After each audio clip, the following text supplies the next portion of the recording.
बिस्मिल्लाहिर्रहमानिर्रहीम। अस्सलाम वालेकुम नाजरीन, मैं हूँ साकिब बशीर। आज एक दफ़ा फिर बात करेंगे नूर मुकद्दम कत्ल केस से मुतल्लिक। और आज बड़ी अहम अपडेट है इसमें कि जो थेरेपी वर्क के हैं जो मुलजम अमजद खान, थेरेपी वर्क का ये मुलाजिम है, ये इस केस में मुलजिम भी है।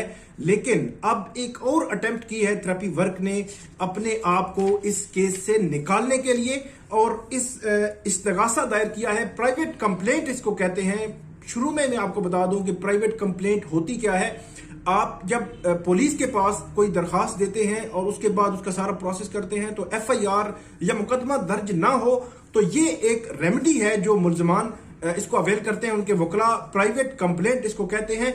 ये अदालत के जो मुतलका अदालत है उसमें डायरेक्ट दायर होती है और वहां पे पहले गवाह होते हैं जिन लोगों को डायरेक्टली उससे कहा गया हो।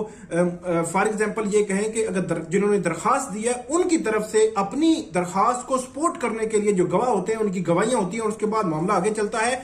इसी तरह थेरेपी वर्क के अमजद खान ने जो मरकजी मुलजम है जाहिर जाफर और जो इस केस में तफ्तीशी अफसर है अब्दुस्तार खान, उसके खिलाफ प्राइवेट कंप्लेंट दायर की है और एडिशनल सेशन जज इस केस की समाअत कर रहे हैं। 30 अक्टूबर को ये प्राइवेट कंप्लेंट जो है वो दायर हुई थी। उसके बाद इस पर जो है वो समाअतें 2 हो चुकी हैं। जो गवाहों के बयानात हैं, जो थेरेपी वर्क के जो लोग हैं उनके गवाहों के बयानात हो चुके हैं। इस जो प्राइवेट कंप्लेंट में लिखा क्या है, इल्जाम क्या है, क्या जो थेरेपी वर्क के लोग हैं वो क्या कह रहे हैं, कैसे तफ्तीशी अफसर पर जो इल्जामात लगाए हैं, 3-4 किस्म के इल्जामात लगाए गए हैं कि उसने जो मेन केस है नूर मुकद्दम कत्ल केस उसको कमजोर करने की कोशिश की है। और उस पर यह भी इल्जाम लगाया गया है कि उसने जो मरकजी मुलजम है जाहिर जाफर को भी इसका फायदा पहुंचाने की कोशिश की है। जो प्राइवेट कंप्लेंट है वो मैं आपके सामने पढ़ता हूं। इसमें कुछ चीजें ऐसी हैं जो इससे कबल भी हम बयानात की शक्ल में किसी न किसी सूरत में आपके सामने रखते रहे हैं कि वो पूरा वकूआ बयान करते हैं कि हमको कैसे कॉल आई, किसने कॉल की, हम वहां पे पहुंचे। तो जो चीजें पुरानी हैं उसको मैं नहीं दोहराऊंगा, जो नई है वो आपके सामने रखते जाएंगे। सारा जो तारुफ जो है वो अमजद खान जो है वो करवाता है। इसमें जाहिर जाफर और अब्दुस्तार खान इनको उन्होंने अपना जो मुलजम जो है वो रखा है। इसके अलावा जो 6 जो उनके गवाह हैं इस कंप्लेंट की सपोर्ट के लिए वो थेरेपी वर्क के ही लोग हैं। वामिक रियाज, दलीप कुमार, समर अब्बास, अब्दुल हक और अमजद खान खुद। ये 5 लोग हैं और छठे जो है वो ताहिर जरूर सी बात है वो थे नहीं। तो 5 लोग जो है वो एक खुद जो है इसमें दरखास्त गुजार है और 4 इसमें कंप्लेंट जो गवाह हैं वो मौजूद है। अब अगर कंप्लेंट की बात की जाए, वो इल्जामात की बात की जाए जो अब्दुस्तार खान पर लगे हैं, जो तफ्तीशी हैं मरकजी केस के, उस पे आते हैं। जो कंप्लेंट मैं आपके सामने पढ़ता हूं। अमजद खान ये कहता है कि थेरेपी वर्क में बतौर अटेंडेंट वो काम कर रहे हैं। मेडिकल इंटरवेंशन जो है वो उनको इस किस्म के जो केसेस हैं ये उनका काम होता है, जो वो उसके साथ जाते हैं। सारी कहानी वो लिखते हैं कि कौन कौन वहां पे पहुंचे वकूआ वाले दिन, वहां पे उन्होंने क्या किया। पहले उन्होंने बात की, फिर उसके बाद सीढ़ी लगाकर ऊपर गए। तो यहां पे अमजद ये लिखता है कि जो मरकजी मुलजम है जाहिर जाफर, उसने कत्ल करने की नीयत से उस पर फायर किया। पिस्टल का जो ट्रिगर था वो दबाया, जो कि मिस होने की वजह से फायर नहीं हो सका। उसके बाद ये कहते हैं कि जो जाहिर जाफर है उसने करीब पड़े चाकू को उठाकर अमजद पर हमला किया, जिससे उसका जो बाएं कोहनी, बाएं तरफ पेट और जो ठोड़ी है उसके नीचे वो कहते हैं कि कुछ जो जरबे आई। उसके बाद आगे ये लिखते हैं कि पिस्टल के बट भी मारे गए। ये लिखा है अमजद खान ने कि जो जाहिर जाफर है उसने पिस्टल के बट भी उसको मारे, जिससे वो जो है वो जख्मी हो गया। और उसके बाद वो लिखते हैं कि बाकी दोस्त भी आ गए उनके और उन्होंने इसको उसके कपड़े जो फाड़ कर रस्सियों से उसको जो बांध दिया। वो तस्वीर जो है वो आप देख सकते हैं। इसके अलावा ये लिखते हैं कि वो जो है वो इसमें जो स्टार विटनेस है, पहला जो गवाह है वहां पे जो पहुंचा है वकूए पे, वो अमजद खान ही है। उसके साथ ही जो दूसरे लोग हैं इसके अलावा ये लिखता है अमजद खान कि जब उसने मारा जाहिर ने तो वो बेहोश हो गया। ये चीज जो है वो पहले नहीं आई थी, लेकिन वो कह रहे हैं कि बेहोश हो गया। इसमें आगे लिखते हैं कि ये दलीप कुमार उनको जो है वो पिम्स हॉस्पिटल ले गया और दाखिल करवाया, वहां पे वो मेडिकल रिपोर्ट्स जो है वो साथ लगाई हैं। इसके अलावा जो अगला जो पॉइंट है वो बहुत इंपॉर्टेंट है, जिसमें ये कहा गया है कि जो मेडिकल लीगल और मुसद्दका नकूल दरखास्त दी उन्होंने कि फाजिल मजिस्ट्रेट ने इजाजत दे दी, लेकिन जो अब्दुल सत्तार खान है उसने अस्पताल के अमला पर दबाव डाल रहा है कि वो अमजद खान को मतलूबा जो मेडिकल जो रिपोर्ट्स हैं या मेडिकल लीगल जो रिपोर्ट्स हैं उनकी नकूल जो है वो मुहैया ना करे। इसके अलावा ये इल्जाम लगाया गया है तफ्तीशी पर कि अहम शहादत जो है वो तफ्तीशी जो है वो जाया कर रहा है। इसके अलावा ये भी कहा गया कि फाजिल जो मजिस्ट्रेट थे उन्होंने जो तफ्तीशी था उससे कमेंट्स भी तलब किए, लेकिन वो अभी तक जो है वो इसमें कमेंट्स नहीं दे रहा कि ये जो रिपोर्ट है वो रिपोर्ट की कॉपी देने से मुतल्लिक।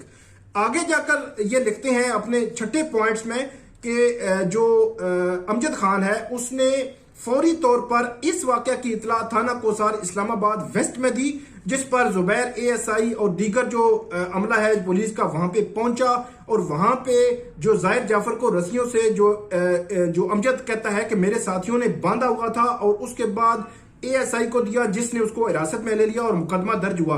तो ये जो पुलिस की इतला वाला मामला है ये भी चीज जो है वो क्योंकि बहुत ज्यादा सवालात कमेंट्स आते हैं, लोग पूछते हैं पुलिस को किस लिए इतला दी। अब अमजद खान ये कह रहे हैं कि पुलिस को इतला उन्होंने दी, तो ये बड़ी इंपॉर्टेंट चीज है कि पुलिस को इतला के हवाले से कि पुलिस इनकी इतला पर वहां वकूआ पर पहुंची। इसके बाद अगर 7 पॉइंट की बात करें तो इसमें वो लिखते हैं कि जो अमजद खान है इसके अलावा उनके साथी जो है वो इस मुकदमा में जो अहम तरीन गवाह थे, लेकिन जो अब्दुल सत्तार खान है उसने जाहिर जाफर को नाजायज फायदा पहुंचाने और इस मुकदमा को नाहक नुकसान पहुंचाने के लिए इन गवाहों की जो आम शहादत को उनको गवाह बनाने की बजाय मुलजम बनाकर जाया किया। ये थेरेपी वर्क वाले कह रहे हैं जो अमजद खान की दरखास्त है। उसके बाद लिखते हैं कि जो शहादत जो है वो जाया की गई। पहला जो इल्जाम बड़ा उस पर लगाया है तफ्तीशी पर कि जो अमजद जो मौके से खून में कब्जा ना लेकर खून आलूद कपड़े में कब्जे जो है वो जो कब्जा नहीं लिया गया। ये कहता है कि जो मुझे जख्मी किया गया था उसका खून आलूद कपड़ा और खून जो है वहां से कब्जे में नहीं लिया गया। इसके अलावा ये कहते हैं कि जो मेडिकल लीगल जो सर्टिफिकेट था उसमें मुजरमाना नियत और इस केस में जो मुद्दई हैं मेन केस में शौकत अली मुकदम उनके केस को भी नुकसान पहुंचाने की कोशिश की है। किसने ये इल्जाम लगा रहे हैं तफ्तीशी अफसर पर कि उसने ये जो शहादतें थी इसको जाया करके इस नुकसान पहुंचाया है।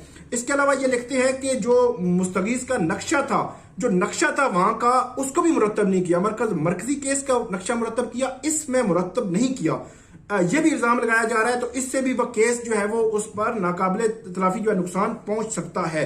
इसके बाद 8वें पॉइंट में ये लिखते हैं जो अपनी कंप्लेंट है कि जो कार्रवाई की दरखास्त उन्होंने की, लेकिन वो अब यहाँ पे तफ्तीशी अफसर और जाहिर जाफर की मिली भगत का इल्जाम वो लगा रहे हैं कि जाहिर जाफर ने जो अब्दुल सत्तार खान है उससे मिली भगत करके अमजद का ना तो बयान कलमबंद किया और ना ही उसके खिलाफ जो मुख्तलिफ दफात की तहत कार्रवाई करनी थी वो कार्रवाई भी उसने नहीं की।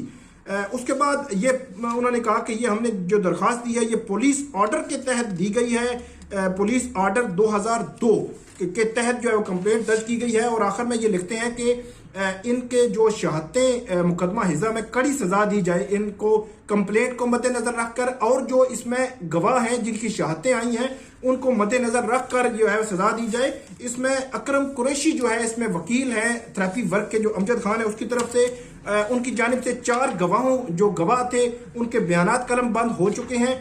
अदालत अगर इस केस को एडमिट कर लेती है, अलाउ कर देती है, तो देन अदालत जो है वो मुलजिम को बुलाएगी, जो मुलजिम को तलब करेगी और इसका ट्रायल भी तकरीबन उसी तरह चलेगा कि जिस तरह मेन केस का ट्रायल जाता है, लेकिन उस मेन केस से पहले इसका जो फैसला जो है वो लेकिन ये पैरेलल चल रहा है, वो अलग और ये अलग अलग चल रहे हैं। ऐसा नहीं है कि एक से दूसरा जो है वो रुक जाएगा, लेकिन इसका फैसला जो है वो पहले हो जाएगा कि थेरेपी वर्क का इस केस में स्टेटस क्या है और जो इल्जाम जाहिर जाफर और अब्दुल सत्तार खान पर लगे हैं अगर वो दुरुस्त है तो उनको सजा क्या हो सकती है या नहीं हो सकती, ये अदालत ने डिटरमिन करना है। और तकरीबन 6 जो डॉक्टर्स हैं इससे मुतल्लिका मुख्तलिफ मौक़ों पर जो जिन्होंने इसमें किरदार अदा किया उनके बतौर गवाह जो है वो नाम लिखे हुए हैं, लेकिन उनको अदालत खुद जो है अगर चाहेगी तो वो तलब कर सकती है। अब देखते हैं कि एक नई जो डेवलपमेंट, नई जो पेशरफ्त हुई है नूर मुकद्दम केस में, इसमें अब क्या ऑर्डर होता है और अदालत क्या डायरेक्शन देती है और कैसे जो केस जो है वो आगे चलता है और मरकजी केस पर इसका कितना असर जो है वो हो सकता है। तो ये थी आज की नाज़रीन हमारी वीडियो। इस पे फीडबैक जरूर दीजिएगा और कमेंट जरूर कीजिएगा। बहुत शुक्रिया।